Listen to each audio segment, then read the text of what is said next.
जी, जैसे हम लोग यात्राओं में जाते हैं तो बहुत सारी महिलाएं जो आती है हमारे पास, उनके पास सबके पास एक ही प्रश्न होता है कि हम इतनी मुश्किल से यहाँ तक पहुंचे और उन्हें फिर वो मासिक धर्म वगैरह हो जाता है, तो उस अवस्था में वो लोग क्या करें कि वो दर्शन करें या ना करें? दर्शन करने का सौभाग्य तो नहीं छोड़ना चाहिए, क्योंकि मासिक धर्म एक शरीर की प्रक्रिया है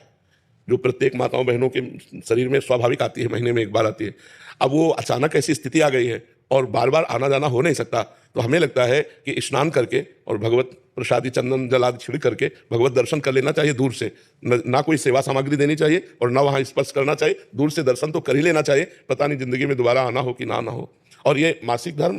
कोई ऐसा नहीं कि बहुत निंदनीय बात हो, बहुत वंदनीय बात है। माताओं ने देवराज इंद्र की ब्रह्म हत्या को अपने ऊपर लिया है, ये अपराधी नहीं है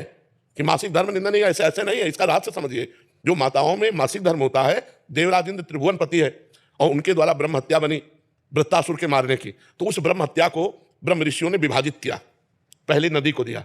जो फेन बुदबुदा के रूप में ऊपर होता है, दूसरा वृक्षों को दिया जो गोंद के रूप में होता है, तीसरा भूमि को दिया जो ऊषर भूमि के रूप में होता है, चौथा माताओं बहनों को दिया जो मासिक धर्म के रूप में होता है। तो ये इनकी वंदना है